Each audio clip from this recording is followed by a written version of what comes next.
Emily. Her name on his lips broke the spell that had frozen her in place. I found you. The simple statement hung in the autumn air between them, loaded with 6 months of unspoken history. Emily clutched the porch railing of Huron Haven bed and breakfast for support, one hand instinctively moving to protect her rounded belly, her heart pounding so loudly she was certain he must hear it. How? She managed, her voice barely above a whisper. Does it matter? Dominic's piercing blue eyes never left her face, though she saw them flicker briefly to her pregnancy. I've had people searching since the day you disappeared. Private investigators in 6 states. Data analysts tracking digital footprints. I nearly fired the entire security team when they couldn't locate you. A ghost of a smile touched his lips. You were very thorough. I didn't want to be found, Emily said, finding her voice. I made that clear in my resignation. Family obligations require my immediate departure. Dominic quoted her letter verbatim. Was that what you call this? His gesture encompassed her pregnancy. A family obligation? The hurt beneath his controlled tone caught her off guard. This wasn't the reaction she'd anticipated from Chicago's most ruthless CEO. Anger, perhaps, or cool calculation of how to handle an unexpected complication. Not this wounded vulnerability from a man who prided himself on emotional control. Have you ever faced that moment when the walls you've built to protect your heart suddenly come face to face with the very person you were hiding from? That impossible choice between safeguarding your future and risking everything for a love you never thought could be real? Today's story explores what happens when a woman makes the bravest choice of all, choosing herself and her child, only to discover that sometimes, the people we run from are also running toward a truth they've only just discovered themselves. 5 years earlier, Emily Harper had stepped into the gleaming headquarters of Thornton Enterprises with nothing but determination and a freshly printed resume. At 29, she'd already built a solid reputation in executive support roles, but landing an interview with Chicago's fastest-growing tech company had felt like touching the edge of something extraordinary. The 72nd floor executive suite had intimidated her at first. All glass and steel and breathtaking views of Lake Michigan stretching to the horizon. But it was the man behind the massive desk who truly commanded attention. Dominic Thornton had been younger than she expected for someone who'd built a billion-dollar empire from scratch. At 36, his dark hair showed no signs of silver. His tall frame carried no hint of the sedentary executive lifestyle. But it was his eyes that had struck her most sharp, assessing, the deep blue of a winter lake, missing nothing as they scanned her resume. Your references are impressive, he'd said, his voice carrying the quiet authority of someone unaccustomed to being questioned. But they don't tell me why you want this particular position. Emily had taken a breath, knowing this moment would define her future. Because I don't just want a job, Mr. Thornton. I want to be part of something transformative. Your company is redefining how technology serves human needs, not just consumer wants. I'd like to contribute to that vision, even in a supporting role. Something had flickered in those penetrating eyes. Surprise, perhaps, or recognition. Most candidates talk about the salary or the prestige, he'd observed. Not the vision. I'm not most candidates, Emily had replied simply. A slight smile had touched his lips then, the first crack in his formidable facade. No, Ms. Harper, I don't believe you are. She'd started the following Monday. The early months had established their professional rhythm. Emily anticipating needs before they arose, Dominic gradually entrusting her with increasing responsibility. She learned his preferences without being told. Black coffee in the morning, green tea after 3. Conference calls scheduled before lunch when his focus was sharpest. The subtle signs that indicated when visitors should be ushered out before they overstayed their welcome. In turn, he came to rely on her judgment, her calm efficiency during crises, her diplomatic handling of difficult clients and colleagues. You make me better at my job, he told her once, after she'd salvaged a nearly disastrous meeting with Japanese investors. The simple acknowledgement had warmed her more than it should have. By the end of her first year, Emily had become indispensable. By the end of her second, she'd begun to notice things about Dominic Thornton that went beyond professional observation. The way sunlight caught the angles of his face when he stood by the window deep in thought. How his rare, genuine laugh transformed his usually serious expression. The gentleness with which he spoke to the elderly custodian who cleaned the executive floor after hours. By her 3rd year, Emily had realized with quiet dismay that she was falling in love with her boss. And by her 4th, she'd become expert at hiding it. "You're working too hard," Margot from accounting had told her over rare after-work drinks.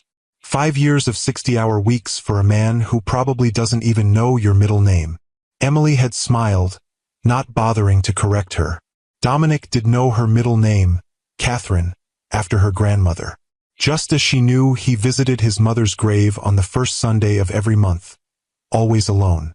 Just as she knew he secretly added cream to his coffee after particularly difficult board meetings. A small comfort he allowed himself when no one was watching. No one except Emily, who saw everything about Dominic Thornton that he thought he kept hidden. What she didn't know, couldn't know, was whether he saw her as anything more than the perfect executive assistant. Until the night of the Thornton Foundation Gala. The annual charity event was the crown jewel of Chicago's social calendar, raising millions for children's education initiatives. Emily had orchestrated every detail, from the champagne selection to the seating arrangements that strategically placed potential investors near Dominic throughout the evening. "You've outdone yourself," Dominic murmured as they stood at the entrance of the grand ballroom at the historic Blackstone Hotel. Crystal chandeliers cast a golden glow over tables adorned with white orchids and silver accents, the Chicago skyline glittering beyond floor-to-ceiling windows. Emily, for once not in her usual professional attire but in a midnight blue gown that skimmed her curves, felt a flush rise to her cheeks at his approval. "Just doing my job." "No," Dominic said, his blue eyes holding hers with unusual intensity. "This isn't just your job. This is exceptional. You're exceptional, Emily." The evening progressed in a blur of champagne toasts, successful networking, and a record-breaking auction. Emily circulated efficiently, ensuring everything ran smoothly while Dominic charmed potential donors and business associates. But something had shifted between them. A heightened awareness, a gravitational pull that had them repeatedly finding each other across the crowded room. When the orchestra began playing after dinner, Dominic appeared at her side. "Dance with me," he said, not quite a question but not quite a command either. On the dance floor, his hand at the small of her back felt like a brand through the silky fabric of her gown. "You never join the dancing at these events," she observed, trying to maintain her professional composure despite their proximity. "I never had a reason to," he replied simply, his usual sharp gaze softened by something she couldn't quite name. One dance became 2, then 3. Champagne flowed. The night stretched into the early morning hours as the crowd thinned. When only a handful of guests remained, Dominic leaned close, his breath warm against her ear. "Come up to the penthouse suite with me. There's a vintage Bordeaux I've been saving for a special occasion." Emily knew she should decline. 5 years of carefully maintained boundaries whispered caution. But the warmth in his eyes, the slight vulnerability in his invitation, so different from his usual commanding presence, made her nod. The penthouse suite, with its panoramic views of Chicago's glittering skyline and Lake Michigan beyond, felt intimate despite its grandeur. They stood by the floor-to-ceiling windows, wine glasses in hand. The city spread before them like a carpet of stars. "Do you know how rare you are, Emily?" Dominic asked quietly, setting down his barely touched wine. "In my world, everyone wants something. Everyone has an angle. But not you.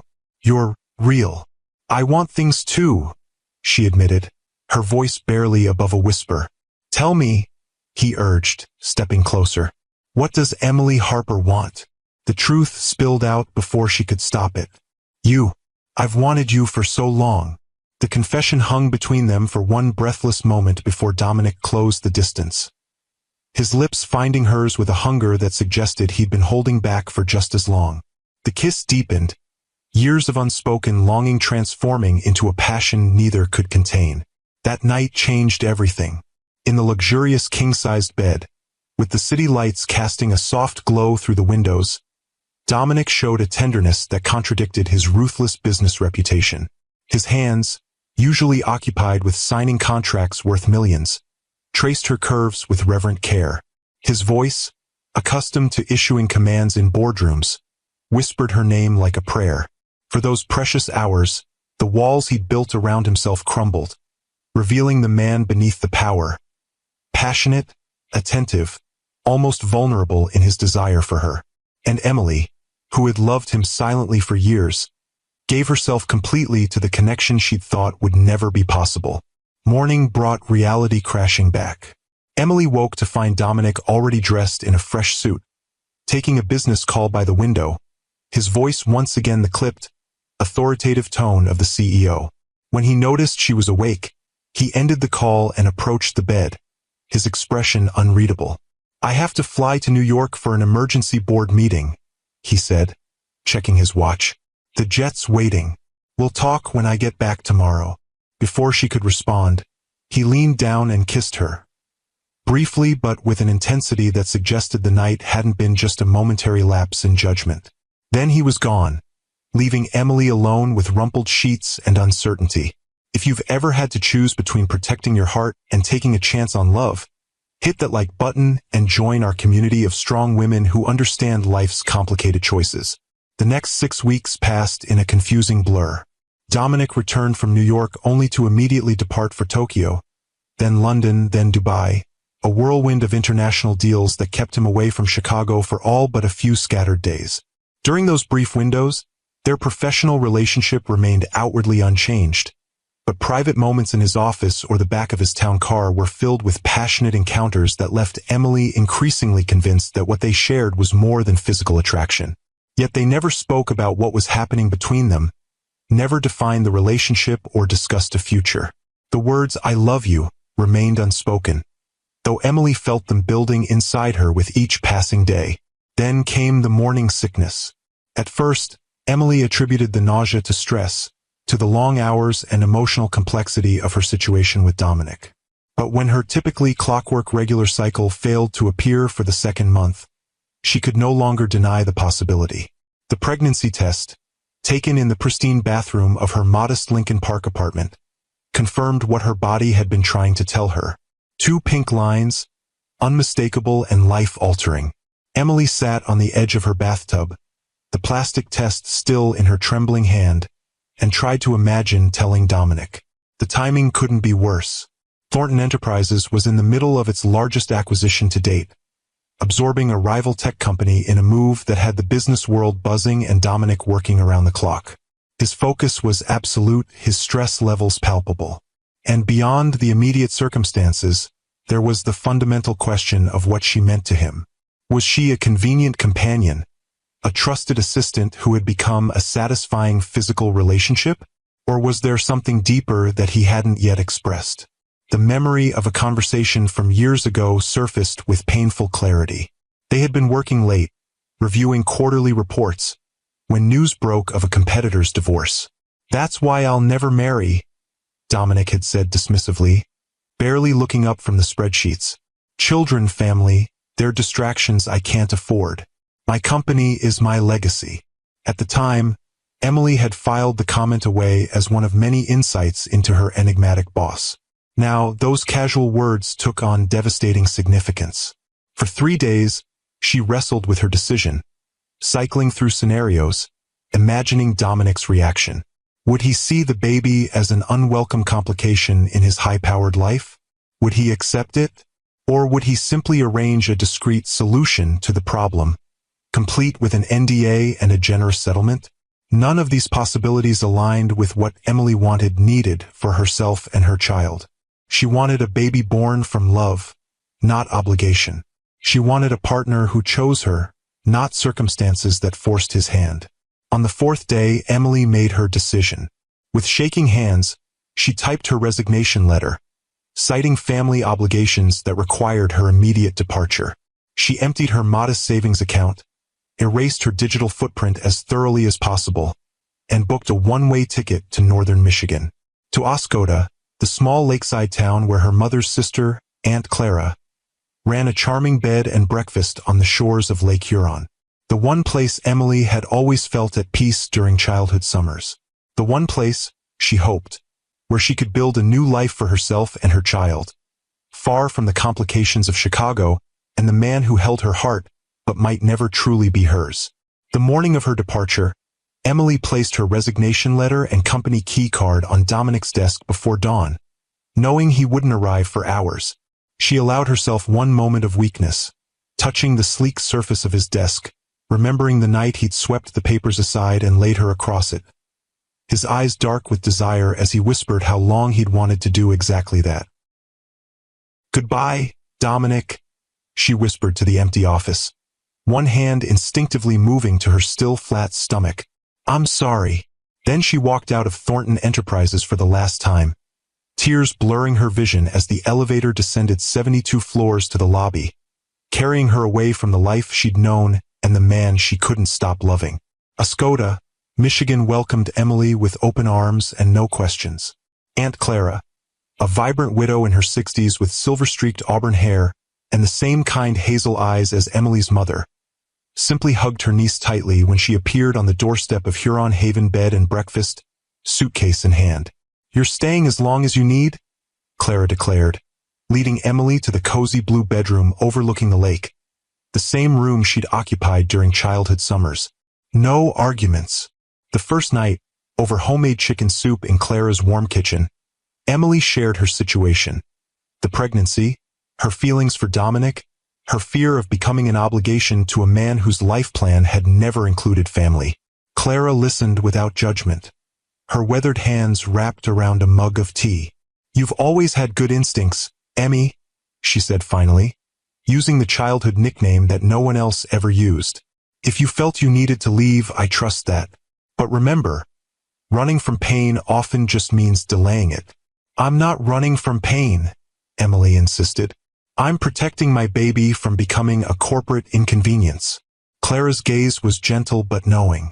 "And have you considered that you might be wrong about how he would react? That you might be protecting yourself from a rejection you're only assuming would come?" Emily had no answer for that. Days turned into weeks, and Emily found her place in the rhythm of Huron Haven. She helped prepare breakfast for guests, tended the gardens that surrounded the Victorian-era home, welcomed visitors, and gradually became an essential part of the inn's daily operations. Her marketing background proved valuable as she refreshed the B&B's website and social media presence, attracting a new generation of guests to the charming lakeside retreat. As her body changed, growing round with the new life inside her, Emily found unexpected peace in Oscoda's gentle pace. Morning walks along the shore of Lake Huron, community events at the small town square, friendly neighbors who accepted her story of being a recently divorced marketing executive seeking a fresh start, all created a cocoon of normalcy that helped heal the Chicago-shaped hole in her heart. Have you ever had to completely reinvent yourself? Share your story of resilience in the comments below. Your experience might be exactly what another sister needs to hear today. At her 20-week ultrasound in the modest regional medical center, Emily learned she was having a boy. Alone in the examination room, watching the grainy image of her son on the monitor, she allowed herself to imagine Dominic beside her, his usually stern face transformed by wonder. The fantasy was so vivid it left her gasping with grief for what might have been. "I'll name you Jack," she whispered to her unborn son that night, watching the sunset paint Lake Huron in shades of gold and pink from her bedroom window. "After my father. He was the kindest man I've ever known. I hope you inherit that kindness." She didn't add what she was thinking, that she also hoped he would inherit Dominic's determination, his brilliant mind, his rare but transformative smile, that despite everything, she wanted her son to carry the best parts of his father with him through life. Summer faded into a glorious Michigan autumn. The maple trees surrounding Huron Haven blazed with color, and the lake took on the deep blue hue that had given it its name. Emily, now visibly pregnant at 6 months, had found a comfortable routine helping Clara with the reduced number of off-season guests and preparing the inn for the coming winter. On a particularly beautiful October afternoon, Emily was arranging chrysanthemums on the wide front porch when a sleek black Range Rover pulled into the gravel driveway. The vehicle was jarringly out of place among the modest cars and pickup trucks of Oscoda. A piece of urban sophistication dropped into the rural landscape. And then Dominic had stepped out, looking both perfectly put together and somehow undone. his blue eyes finding her instantly across the distance. Now, standing in the lakeside gazebo where she'd led him for privacy, Emily watched as Dominic processed the reality of her pregnancy. His tall frame was silhouetted against the backdrop of Lake Huron's vast blue expanse, tension evident in every line of his body. 6 months, he repeated her words. A son. Something flickered across his face, a complex emotion she couldn't quite identify. Then, more directly, why did you leave without telling me? Did you think so little of me that you assumed I wouldn't want to know about my own child? I thought I was sparing us both, she said, her hands resting protectively on her belly. You made it clear years ago that children weren't part of your plan, that your company was your legacy. I didn't want you to feel trapped or obligated. So instead, you disappeared. Dominic's voice hardened. No discussion. No chance for me to process the news or have any say in my own child's life. You just vanished. I was scared, Emily admitted, the words catching in her throat. Scared you'd see our baby as a problem to solve. Scared you'd accept it out of duty rather than love. Scared of raising a child in the shadow of your empire, always second to Thornton Enterprises. Dominic was silent for a long moment, his gaze shifting to the lake where golden afternoon light danced across the water. When he finally spoke, his voice had lost its edge, replaced by something raw and unfamiliar. Do you have any idea what it did to me when you left? The question was quiet, almost conversational, but Emily could hear the pain beneath it. I walked into my office that morning and found your letter. 2 paragraphs ending 5 years of whatever we were. No explanation. No forwarding address. No response to my calls or texts.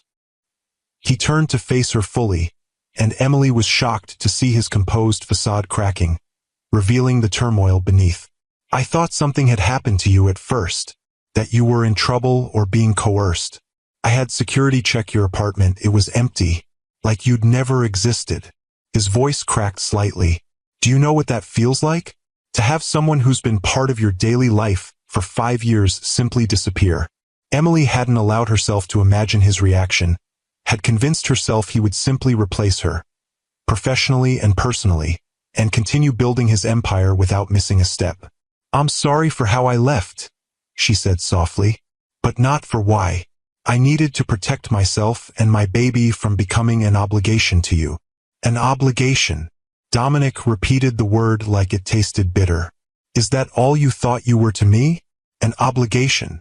Before Emily could respond, he crossed the gazebo in 2 long strides and knelt before her. His eyes level with hers, close enough that she could see the flecks of darker blue in his irises, could smell the familiar sandalwood scent of his cologne. I've spent 6 months searching for you, he said, his voice low and intense. 6 months of emptiness and worry and regret. 6 months realizing that without you, none of it, the company, the deals, the power, means anything. Emily's breath caught. Dominic, let me finish. His hands hovered near hers but didn't touch, as if he feared she might disappear again if he reached for her. I know I never said the words. I know I kept us in this undefined space, neither fully personal nor professional. That was my failure, not yours. He took a deep breath, and Emily watched in astonishment as Dominic Thornton, the man Forbes had once called the Ice King of Chicago tech, struggled visibly with emotion. The truth is, I've been in love with you for years, he confessed, the words rushing out as if he'd held them back too long. Probably since that first year when you stood your ground about the Miller contract and told me I was making a mistake. No one talks to me that way. No one except you. Emily felt tears welling in her eyes, her carefully constructed defenses crumbling at his unexpected vulnerability. I didn't know how to say it, Dominic continued. How to be the man you deserved. So I kept you close without fully claiming you, telling myself it was better that way. Safer. His laugh was hollow. And then you were gone. And I realized I'd lost everything that mattered because I was too afraid to tell you the truth. What truth? Emily whispered, needing to hear the words directly. That I love you. Dominic's voice broke on the declaration. That I want a life with you. That finding out about our child doesn't change that. It only makes it more clear how much I've been denying myself by keeping you at arm's length." A tear slipped down Emily's cheek. "You said children were distractions you couldn't afford. That your company was your legacy. I was wrong." Dominic reached up to gently brush away her tear, the first contact between them in 6 months sending electricity through her skin. "So wrong. About what matters. About what I want. About everything." He glanced down at her rounded belly, then back to her face, his expression softening. "May I?" he asked, his hand hovering uncertainly. Emily nodded, unable to speak past the lump in her throat. Dominic placed his palm gently against the curve of her stomach, and as if on cue, the baby kicked, a strong, decisive movement against his father's hand. Dominic's eyes widened, wonder replacing the tension that had lined his face since his arrival. "He's strong," he murmured. "Like his father," Emily said softly. Their eyes met, and in that moment, the months of separation seemed to collapse. All the hurt and fear and longing crystallized into a single point of connection. His hand on her belly, their child moving beneath, the truth finally spoken between them. "I'm not asking you to come back with me today," Dominic said, his voice gentle but determined. "I know I have to earn your trust again, prove that I mean what I'm saying. But please, Emily, give me a chance to be part of this, to be the man you both deserve." The sincerity in his eyes was unmistakable. This wasn't the calculating CEO or the passionate but guarded lover she'd known in Chicago. This was Dominic stripped of his armor, vulnerable and honest in a way she'd only glimpsed in their most intimate moments. "I need time," she said finally. "This is a lot to process." Dominic nodded, withdrawing his hand reluctantly. "I've taken a room at the Lakeside Inn in town. I'll be here as long as it takes." He stood, straightening his suit in a gesture so familiar it made her heart ache. "When you're ready to talk more, about us, about the baby, about the future, I'll be waiting." As he turned to leave, Emily called after him. "How did you find me? Really?" Dominic paused at the gazebo entrance, a hint of his old confidence returning in the slight curve of his lips. "Your aunt's blueberry pancakes." "What?" "You mentioned them once. Said they were the best in Michigan and worth the drive to a town called Oscoda." His expression softened. "I remembered everything you ever told me, Emily. Every detail. I just wish I'd shown you how much those details mattered before it was almost too late." That evening, Emily sat with Aunt Clara on the back porch of Huron Haven, watching darkness settle over the lake. The first stars were appearing in the deepening blue sky, and a crescent moon cast a silver path across the water. "He seems sincere," Clara observed, sipping her chamomile tea. "And completely in love with you." Emily sighed, her hands cradling her belly where Jack had been unusually active since Dominic's visit. "He's always been persuasive. It's how he built his empire." "There's a difference between persuasion and truth," Clara replied. "I've seen enough of both in my 67 years to recognize the difference." She reached over to pat Emily's hand. "The question is, what do you want, Emmy?" "I want what's best for my son." "And what about what's best for you?" Clara's gaze was knowing. "You've been hiding here for months, building a life that's peaceful but incomplete.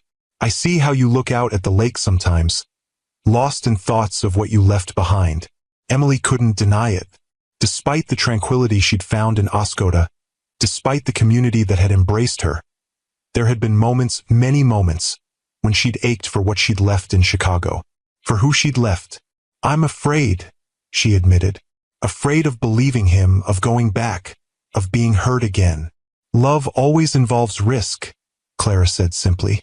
"The question is whether he's worth that risk." Emily thought of Dominic as he'd been that afternoon, kneeling before her, vulnerability raw in his eyes, his hand gentle on her belly as he felt his son move for the first time. So different from the commanding CEO she'd known in Chicago, yet unmistakably the same man who had captured her heart years ago. "I don't know," she whispered, but even as she said it, Emily realized she did know.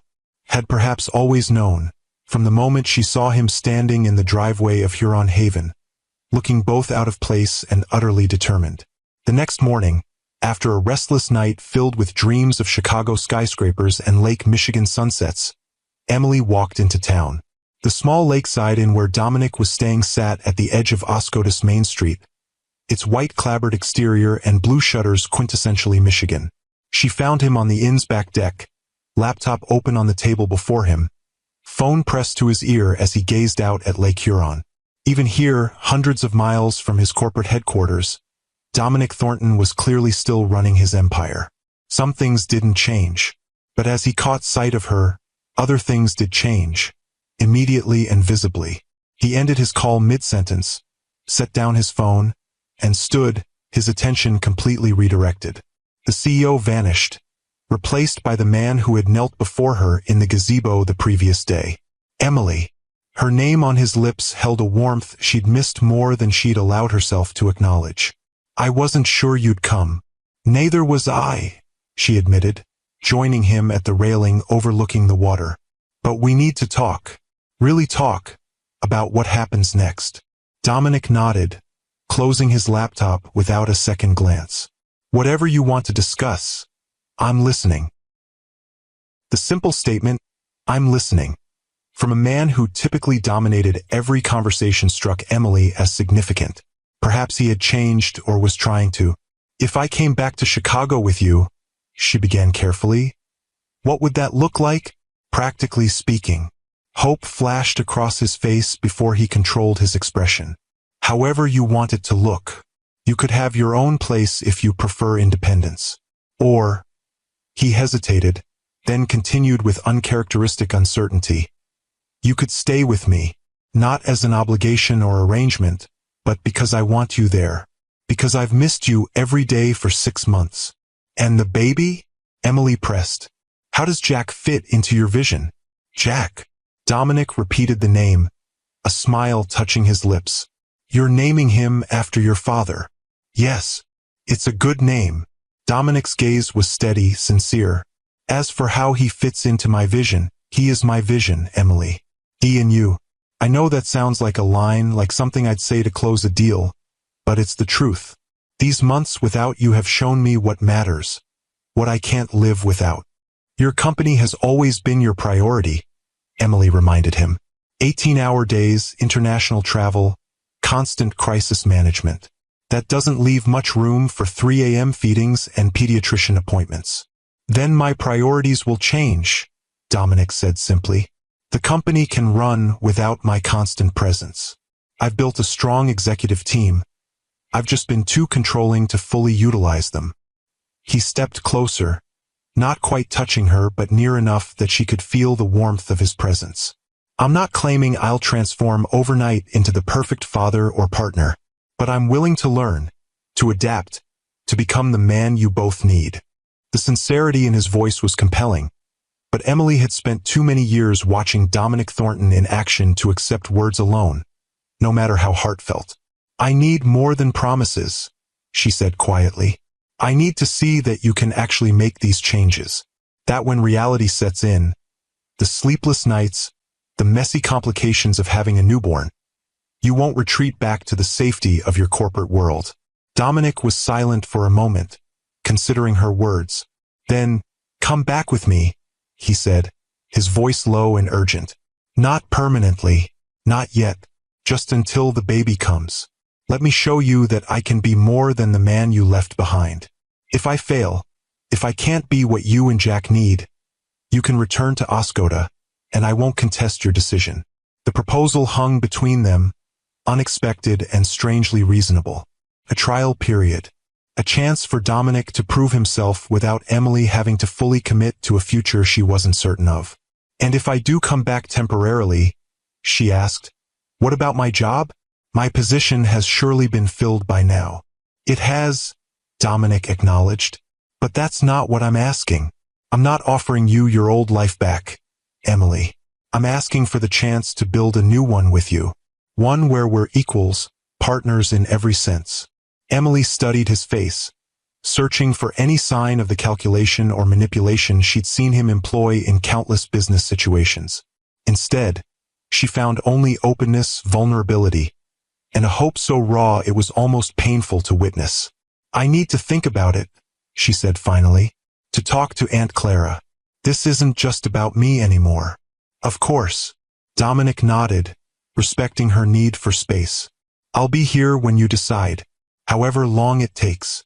As Emily walked back to Huron Haven, the autumn leaves crunching beneath her feet, she felt something she hadn't experienced in months. Possibility. Not certainty, not yet, but the opening of a door she'd believed permanently closed. That evening, after another heart-to-heart with Aunt Clara and a long, reflective walk along the lakeshore, Emily made her decision. The next morning, she found Dominic at the same spot on the inn's deck, this time without his laptop or phone in sight, as if he'd been waiting for her. "I'll come back to Chicago with you," she said without preamble, "until the baby is born, to see if what you're offering is real, if we can build something that works for all of us." The joy that transformed Dominic's usually guarded features was almost painful to witness. So genuine, so unrestrained, so unlike the controlled CEO she'd known for years. "You won't regret this," he promised, reaching for her hands but stopping short, still uncertain of his welcome. "When do you want to leave?" "Tomorrow," Emily decided. "I need today to say goodbye to Aunt Clara and pack what I'll need."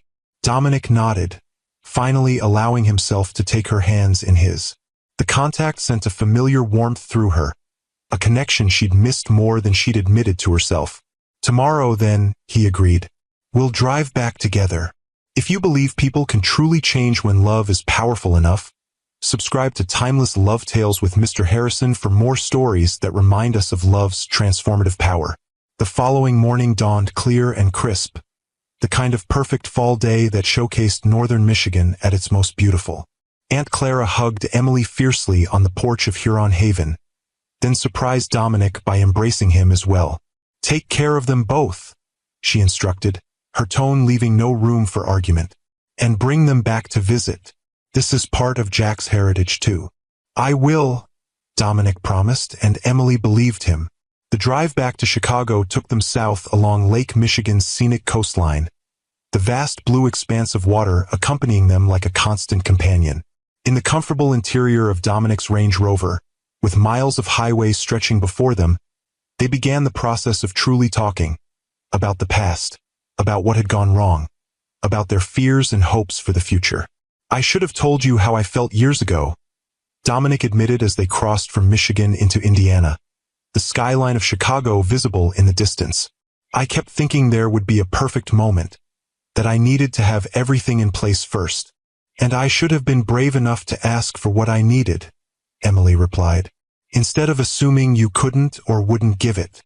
By the time they reached the gleaming glass tower in downtown Chicago where Dominic's penthouse occupied the top 2 floors, something had shifted between them.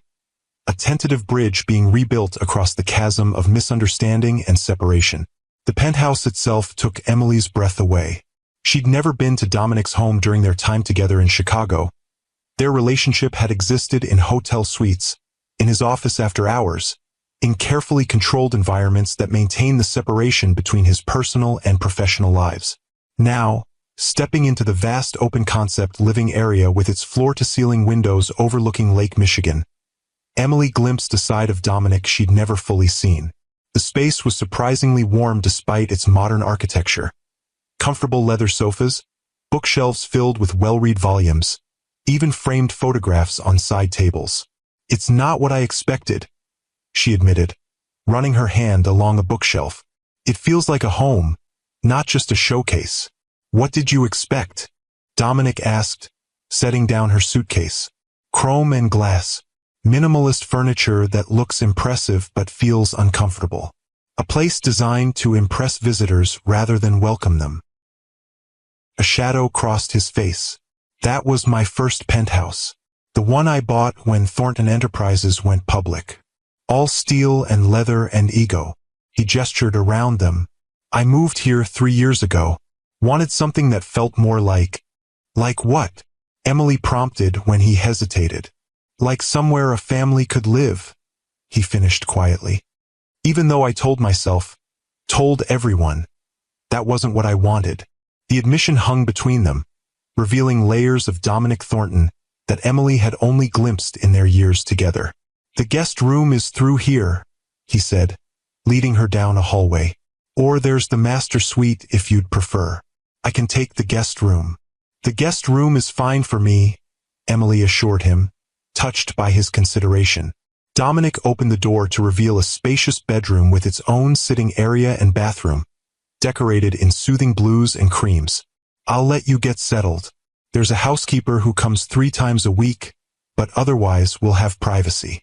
My assistant has stocked the kitchen with everything the pregnancy websites recommended for your 3rd trimester. But if you need anything else, just let me know." Emily blinked, surprised by his thoroughness. "You've been researching pregnancy nutrition?" A faint flush colored his cheeks.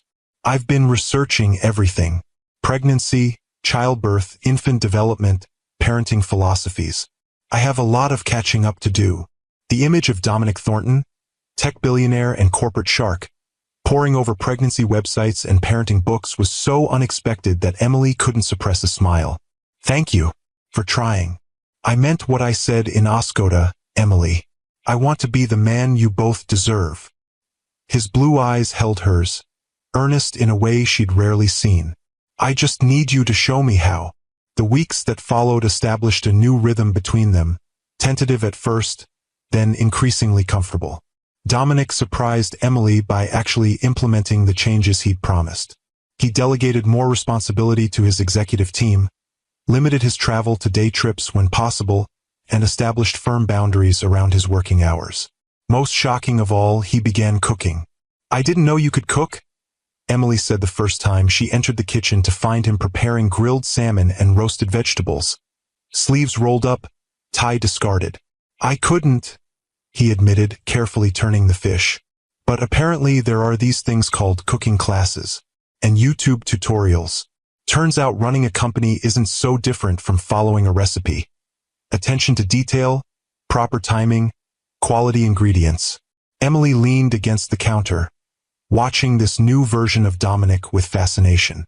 And what inspired this particular skill development? His eyes met hers over the sizzling pan. "The website said omega-3s are important for the baby's brain development, and that you might be too tired to cook in your 3rd trimester. He shrugged, as if it were the most natural thing in the world for a billionaire CEO to learn to cook for his pregnant. Whatever she was to him now, that was the question that remained unspoken between them. They shared meals, watched movies on the comfortable sectional sofa, took weekend walks along the lakefront when weather permitted. Dominic attended every prenatal appointment, asking thoughtful questions and taking notes.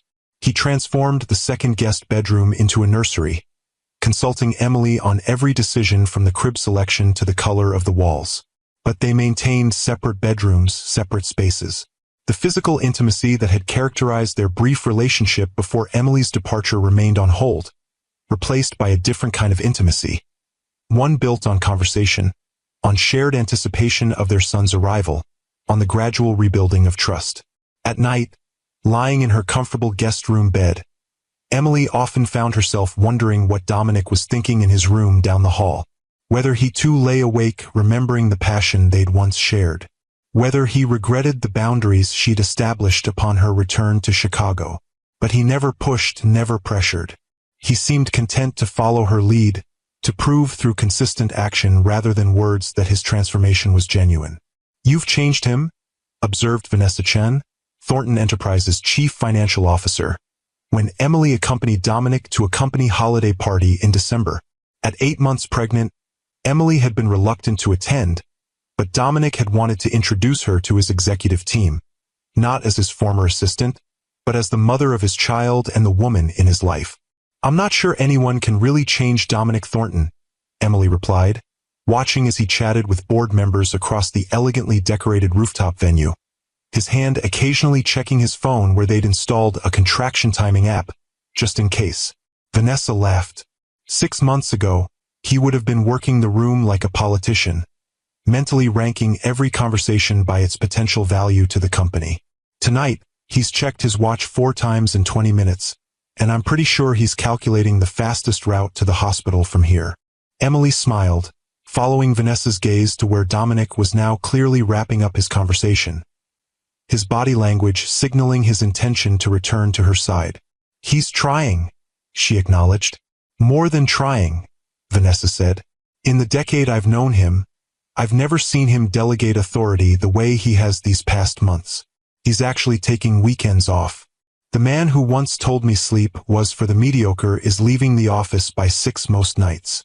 She gave Emily a measured look. "Whatever you're doing, keep doing it.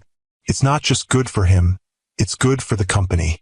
Turns out Dominic Thornton with work-life balance is even more effective than Dominic Thornton the workaholic. Before Emily could respond, Dominic rejoined them, his hand coming to rest protectively at the small of her back. "Everything okay?" he asked, his eyes scanning her face for any sign of discomfort. "Perfect," Emily assured him, and was surprised to realize she meant it. The peaceful rhythm they'd established was shattered 2 weeks before Emily's due date, when she woke in the middle of the night to sharp, insistent pain. For a moment, she lay still in the darkness, trying to determine if this was just another false alarm. She did several in recent weeks, Braxton Hicks contractions that had sent Dominic into a carefully controlled panic each time. But this was different, more intense, more purposeful. Emily reached for her phone, checking the time, 2:17 a.m. She hesitated, not wanting to wake Dominic unnecessarily, but another contraction gripped her before she could decide. This one strong enough to make her gasp. She didn't need to call out. Somehow, Dominic was already there, appearing in her doorway as if he'd sensed her distress. "Emily?" His voice was alert despite the hour, no trace of sleep in his tone. "Is it time?" She nodded, unable to speak as the contraction peaked. Dominic was beside her instantly, his hand finding hers, his eyes never leaving her face as he breathed with her through the pain. When it subsided, he helped her sit up, his movements calm and assured. "I'll get your hospital bag. The car is already packed with the car seat and everything else on the list. Can you walk, or should I carry you?" "I can walk," Emily assured him, touched by his preparedness. "But it's probably too early to go to the hospital. First babies usually take their time." Dominic nodded, though she could see the tension in his jaw. "Then we'll time the contractions here until they're close enough. I've downloaded 3 different timing apps, just in case."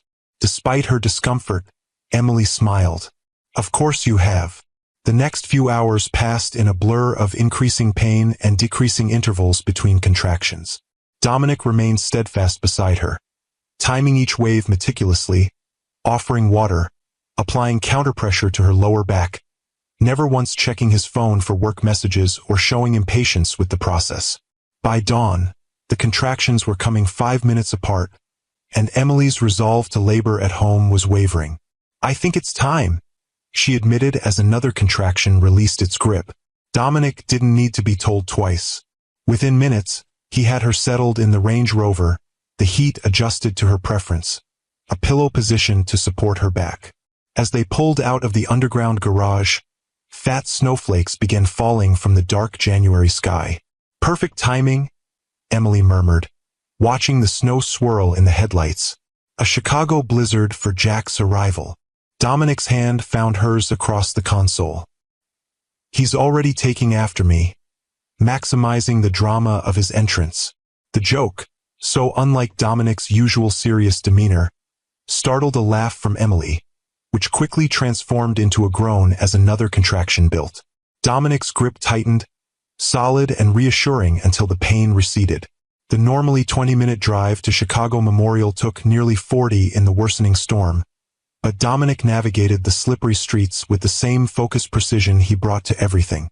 At the hospital entrance, he ignored the valet, parking illegally near the doors and daring anyone to challenge him as he helped Emily inside. The labor progressed faster than anyone expected for a first-time mother. By mid-morning, Emily was fully dilated, her body working with relentless intensity to bring their son into the world. Through it all, Dominic never left her side, his usual commanding presence channeled into fierce advocacy when a shift change brought a nurse who seemed dismissive of Emily's birth preferences. "She said no internal monitoring unless medically necessary," he'd stated, his tone brooking no argument. If you can't respect that, we'll need a different nurse. Emily, in the grip of transition, had been too focused on her body's work to fully register the exchange, but she'd felt Dominic's unwavering support like a physical force, grounding her through the most challenging moments. When the time came to push, Dominic positioned himself behind her on the birthing bed, supporting her weight, murmuring encouragement with each effort. "You're the strongest person I've ever known," he told her, his voice thick with emotion. "You can do this, Emily. You're already doing it." At 11:47 a.m., as the January blizzard raged outside, Jack Alexander Thornton entered the world with a powerful cry, his tiny fists clenched as if ready to take on life's challenges from his very first breath. "He's perfect," Dominic whispered, tears streaming unashamedly down his face as the doctor placed their son on Emily's chest. "You're both perfect." In that moment, watching Dominic gaze at their son with wonder and fierce love, Emily knew with absolute certainty that his transformation was real. This wasn't the calculated response of a man fulfilling an obligation or playing a role. This was raw, genuine emotion from someone experiencing the most profound connection of his life. The hours that followed cemented this certainty. Dominic handled their newborn with surprising confidence, changing the first diaper without hesitation, swaddling Jack with techniques he'd clearly practiced in advance, holding him against his chest with a natural ease that belied his previous inexperience with children. When the nurses suggested Dominic might want to go home to rest while Emily and Jack slept, he politely but firmly declined.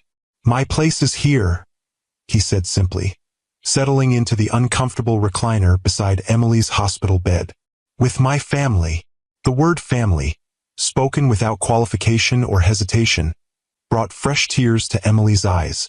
For so long, she'd feared becoming an obligation to this man.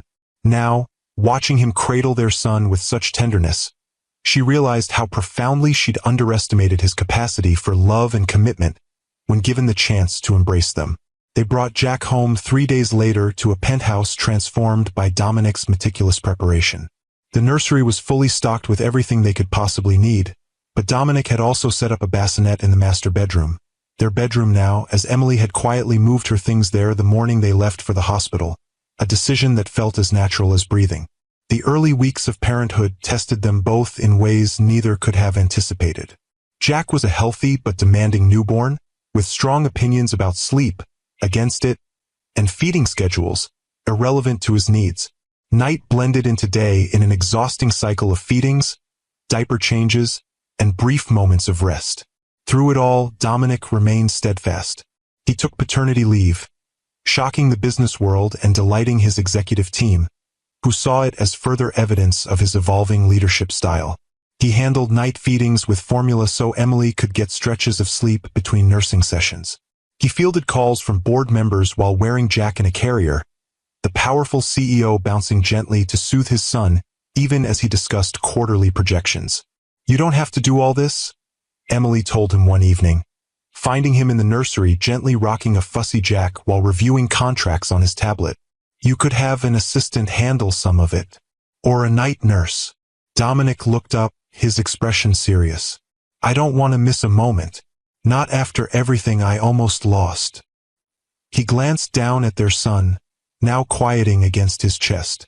"Besides, I'm discovering I'm quite good at multitasking when properly motivated."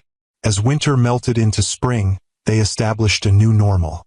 Dominic returned to the office but maintained reasonable hours, often working from home in the afternoons so he could spend time with Jack.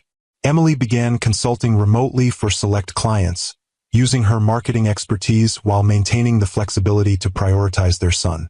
They didn't discuss the temporary nature of their arrangement. Emily's agreement to stay until the baby came had long since expired, but neither mentioned Oscoda or the possibility of her return. Instead, they moved forward day by day, building a life together that neither had imagined possible 6 months earlier. On a perfect May evening, with Jack peacefully asleep after his bath, Dominic suggested they have dinner on the penthouse terrace. Emily agreed, grateful for the chance to enjoy the mild spring air and the spectacular view of the city lighting up as dusk fell.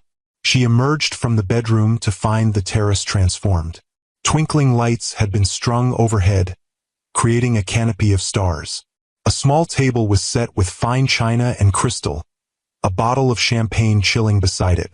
In the center, a simple arrangement of white peonies, her favorite flowers, though she couldn't remember ever telling Dominic that. "What's all this?" she asked, stepping onto the terrace where Dominic waited, more formally dressed than usual in a charcoal suit she recognized from their early days together. "I wanted tonight to be special," he said, taking her hand and leading her to the table. "It's been exactly 1 year since the Thornton Foundation Gala." Emily's breath caught. She hadn't realized the significance of the date, had been too consumed with Jack's needs and their daily routine to track such anniversaries. But Dominic had remembered, just as he'd remembered her casual mention of Aunt Clara's blueberry pancakes, just as he apparently remembered her preference for peonies. "A year," she echoed softly. "So much has changed." "Everything has changed," Dominic agreed, his blue eyes intense in the soft lighting. "Everything except how I feel about you. That's only grown stronger." He served dinner, prepared by a private chef, Emily suspected, given its sophistication compared to Dominic's developing culinary skills. They talked easily as they ate, sharing stories of their day, discussing Jack's latest developments, enjoying the simple pleasure of adult conversation without a baby monitor between them. Though Emily noticed Dominic had positioned his phone to display the nursery camera feed, just in case.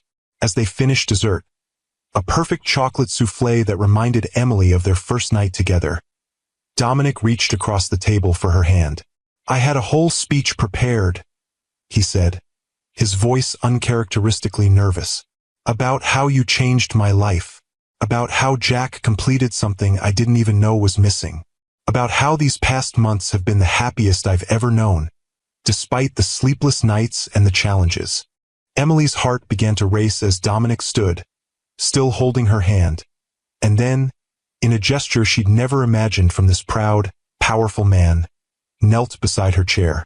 "But I think what matters most is the simplest truth," he continued, reaching into his pocket to withdraw a small velvet box. "I love you, Emily. I want to spend my life with you and Jack. I want more children if you do. I want Sunday mornings with Aunt Clara's pancakes and winter evenings by the fire and everything in between." He opened the box to reveal a ring that took Emily's breath away, not for its obvious value, though the oval diamond was certainly spectacular, but for its vintage setting that somehow perfectly captured her aesthetic preferences. "It was my grandmother's," Dominic explained, following her gaze. "The only woman I've ever known who was as strong and compassionate as you are." Tears filled Emily's eyes as Dominic took the ring from its box, holding it poised at the tip of her finger. "Emily Catherine Harper, will you marry me? Not because of Jack, though he's the greatest gift you could have given me. Not because it's expected or convenient, but because I can't imagine my life without you at the center of it." For a moment, Emily was transported back to that morning in her Lincoln Park apartment, staring at 2 pink lines on a pregnancy test, imagining Dominic seeing their child as an unwelcome complication or accepting out of duty rather than love. How wrong she had been. How close she had come to missing this. The genuine transformation of a man who had discovered what truly mattered only when faced with its loss. "Yes," she whispered, then more strongly, "Yes, Dominic, I'll marry you." He slipped the ring onto her finger, then rose to pull her into his arms, his kiss conveying all the emotion words couldn't capture. When they finally parted, Emily rested her forehead against his, overwhelmed by the journey that had brought them to this moment. "I need to tell you something," she said softly. "Something I should have said months ago, in that gazebo by Lake Huron." Dominic waited, his arms still around her, his expression open and vulnerable in a way that would have been unimaginable a year earlier. "I love you," Emily said simply. "I've loved you for years. Through all of it, the fear, the running away, the uncertainty, that never changed." His smile was radiant in the twinkling lights. "Then we've wasted enough time already. Let's not waste any more." As if on cue, Jack's cry came through the monitor, right on schedule for his evening feeding. They both laughed, the perfect romantic moment interrupted by the very real demands of parenthood. "I'll get him," Dominic said, pressing one more kiss to Emily's lips. Take your time. Enjoy the view. Emily watched him go, then turned to look out over the Chicago skyline, the city lights reflecting in Lake Michigan beyond. A year ago, she had fled this view, this life, this man, certain she was protecting herself and her unborn child from heartbreak and disappointment.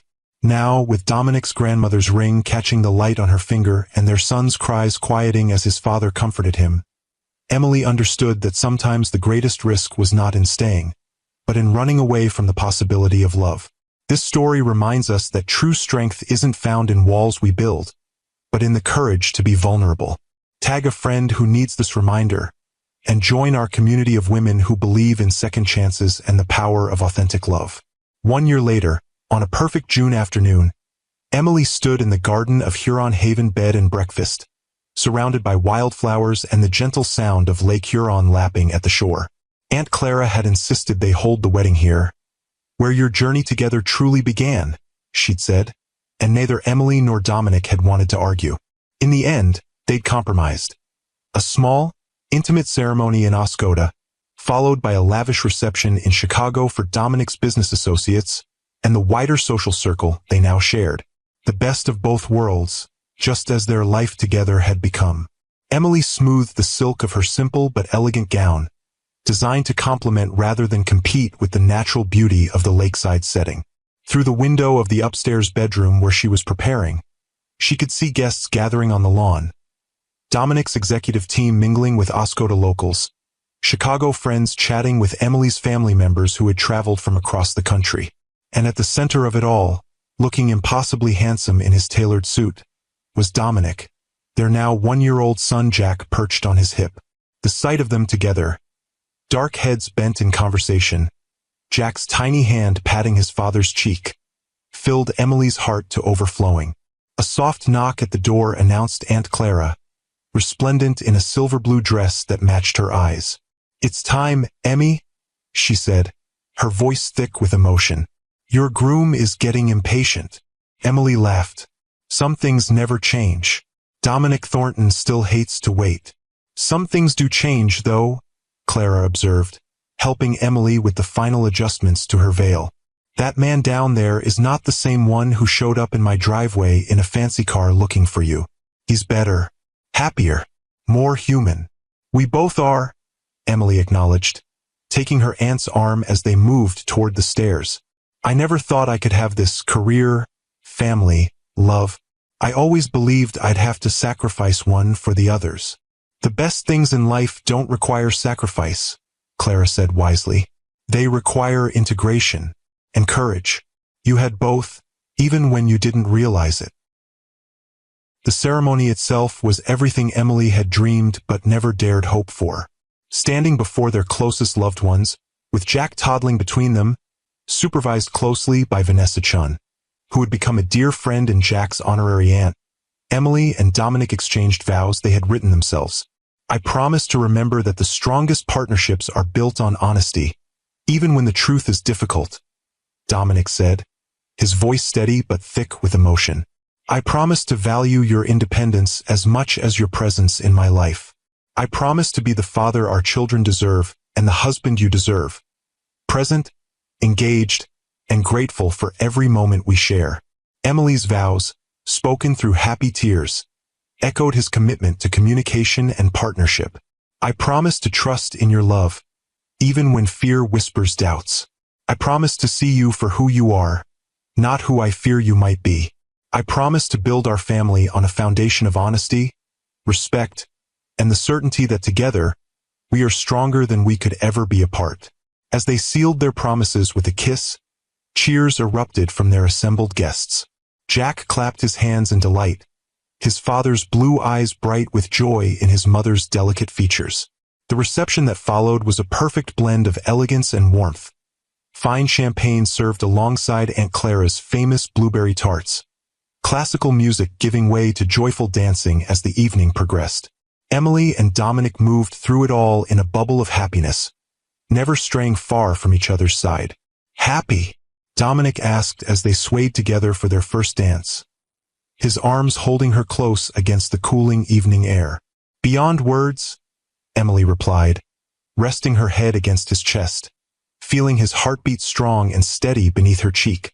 Though I still can't believe you convinced the Chicago Symphony Orchestra's string quartet to play at a bed and breakfast in northern Michigan. Dominic's laugh rumbled through his chest. Some negotiations are worth whatever it takes. His hand traced gentle patterns on her back as they moved to the music. Besides, nothing is too good for the woman who gave me everything I never knew I needed. As the evening deepened into night, stars appearing above the lake in a display no city skyline could match, Emily found herself standing on the same porch where Dominic had found her a year and a half earlier. She watched their guests enjoying the celebration. Jack now sound asleep in Aunt Clara's arms, Dominic deep in conversation with Emily's cousins from Seattle, their Chicago and Oscoda worlds blending seamlessly into something new and beautiful. "Penny for your thoughts," came a voice beside her. Vanessa Chun, elegant in emerald silk, offered Emily a glass of sparkling water. "Just marveling at how life can change so completely," Emily admitted, accepting the drink. "If you told me 2 years ago that I'd be standing here as Dominic Thornton's wife, with our son sleeping inside and another baby on the way, I would have said you were delusional." Vanessa's eyes widened. "Another baby? Already? Does Dominic know?" Emily smiled, her hand drifting unconsciously to her still flat stomach. "Not yet. I just confirmed it yesterday. I'm planning to tell him tonight, after everyone leaves." "He'll be ecstatic," Vanessa predicted. "The board might have a collective heart attack, though. 2 Thornton paternity leaves in under 2 years? Unprecedented." They both laughed, knowing the company had not just survived but thrived under the more balanced leadership approach Dominic had adopted since Jack's birth. The feared disruption of his reduced hours and delegated authority had instead led to innovation and growth as other executives stepped up to fill the space he'd created. "Thank you," Emily said suddenly, turning to face the CFO directly, "for supporting him through all these changes, for being a friend to both of us." Vanessa's expression softened. "He's a better CEO now, more human, more connected to what matters beyond the bottom line. And you?" She squeezed Emily's hand. "You found your voice. The woman who used to anticipate his needs before he knew them now makes sure her own needs are equally valued. It's been remarkable to watch you both grow." Before Emily could respond, Dominic appeared at her side, his arms sliding naturally around her waist. "Are you two plotting corporate takeovers on my wedding day?" he asked, pressing a kiss to Emily's temple. "Always," Vanessa replied with a grin. "But I'll leave you two alone. I think your bride might have something to tell you." With a meaningful glance at Emily, she slipped away to rejoin the party. Dominic raised an eyebrow. "Something to tell me?" Emily took his hand, leading him away from the porch, down the familiar path to the lakeside gazebo where they'd had their first real conversation after months apart. The white structure was illuminated with soft lights for the wedding, creating a magical glow against the darkness of the lake beyond. Inside, Emily turned to face her husband, the words still new and wonderful in her mind. "Do you remember what happened here? The last time we stood in this gazebo?" Dominic's expression grew serious, his hands finding hers. "I knelt before you and felt our son move for the first time. I told you I loved you. I asked for a chance to prove I could be the man you both deserved. And you have been," Emily said softly. "Every day since then, you've shown me through actions, not just words, that your love is real, that your commitment to our family comes first."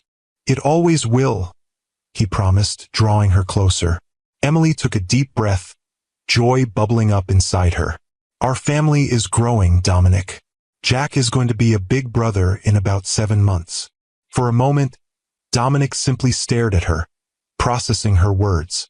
Then his face transformed with such pure, unguarded happiness that Emily felt tears spring to her eyes. "A baby?" he whispered, his hands moving to cradle her face. "We're having another baby?"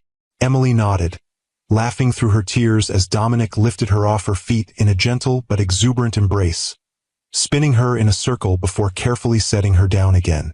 "When did you find out? How are you feeling? Is everything okay?" The questions tumbled out, his protective instincts immediately engaged. Yesterday, tired but good.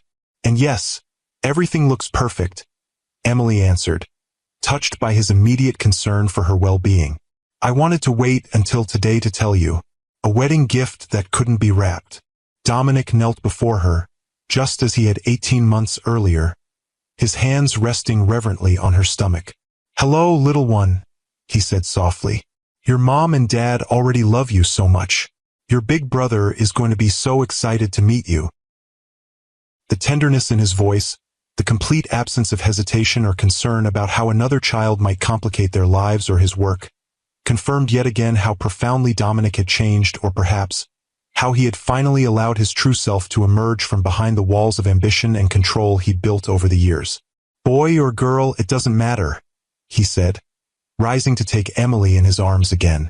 Though I have to admit, a daughter with your eyes and spirit would be a beautiful addition to our family. Poor Jack might feel outnumbered, Emily teased, leaning into his embrace. He'll have me to teach him how to handle strong, brilliant women, Dominic replied with a smile. Though I'm still learning that particular skill myself. They stood together in the gazebo, the sounds of their wedding celebration drifting down from the main house, the future stretching before them filled with possibilities neither had dared imagine when they'd stood in this same spot, wounded and uncertain, a year and a half earlier. We should get back to our guests, Emily said eventually, though she made no move to leave the circle of Dominic's arms. In a minute, he murmured, his lips finding hers in a kiss that held all the promise of their vows, all the joy of their news, all the love that had grown between them through challenge and change. I just want to remember this moment. You, me, our son, our new baby. Everything that matters most in the world, right here. Emily understood exactly what he meant. For all the wealth and power Dominic Thornton commanded, for all the success she had found in her own career, nothing compared to the richness of the life they were building together.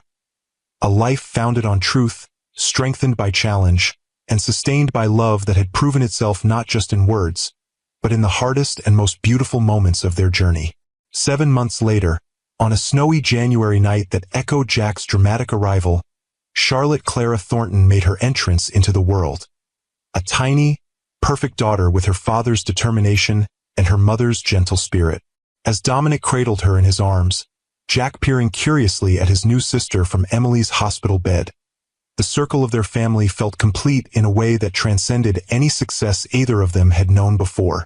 In the years that followed, Emily and Dominic built a life that balanced their Chicago home with regular visits to Huron Haven. Jack and Charlotte grew up knowing both worlds, the excitement and opportunity of the city, and the peace and connection of the lakeside community that had brought their parents back together. Dominic continued to lead Thornton Enterprises, but with a wisdom and perspective that made him an even more effective leader. Emily established her own marketing consultancy, specializing in helping women-owned businesses grow and thrive. Together, they created a foundation focused on supporting single parents pursuing education and career advancement. A legacy beyond business, inspired by their own journey. On their 5th wedding anniversary, they returned to the gazebo at Huron Haven, this time with Jack and Charlotte racing ahead of them down the familiar path, their laughter carrying across the summer evening. Do you ever think about what might have happened if I hadn't found you? Dominic asked as they watched their children explore the lakeshore, Charlotte's dark curls bouncing as she followed her brother's lead. Emily considered the question, her hand finding his as naturally as breathing. Sometimes. But then I look at our life, at our children, at who we've become together, and I realize we would have found our way to each other eventually. How can you be so sure? Dominic's voice held genuine curiosity. Emily smiled, remembering the frightened woman who had fled Chicago to protect her heart and her unborn child. Remembering the controlled, isolated man who had built an empire but nearly missed building a life. Because some loves are meant to be, even when we try to run from them, she said simply. And because the greatest journeys often begin with the bravest choices, even when those choices lead us right back to where we were always meant to be. Dominic's arm slipped around her waist, drawing her close as they watched the sunset paint Lake Huron in shades of gold and pink. The same view that had comforted Emily during her months of uncertainty. the same beauty that now framed their family's happiest moments. "I spent a lifetime building walls," he murmured against her hair. "You and our children tore them down, and gave me something worth more than any fortune." Emily turned in his arms, rising on tiptoe to kiss him softly. "We found our forever," she whispered against his lips. And as their children's laughter mingled with the gentle lapping of waves against the shore, Emily knew it was true. Their story hadn't been easy or straightforward. It had required courage, forgiveness, and the willingness to be vulnerable when every instinct screamed for self-protection. But those very challenges had created something precious and unbreakable. A love tested by fear and strengthened by truth. A family built on choice rather than obligation. A forever that meant more because they had almost lost it before it began. In the end, Emily realized that was the greatest gift of all. Not the certainty that everything would be perfect, but the knowledge that whatever came, they would face it together, with the same courage and commitment that had brought them home to each other when all seemed lost. And that, she knew with absolute certainty, was a legacy worth more than any empire. A love story worth every moment of the journey that had led them here.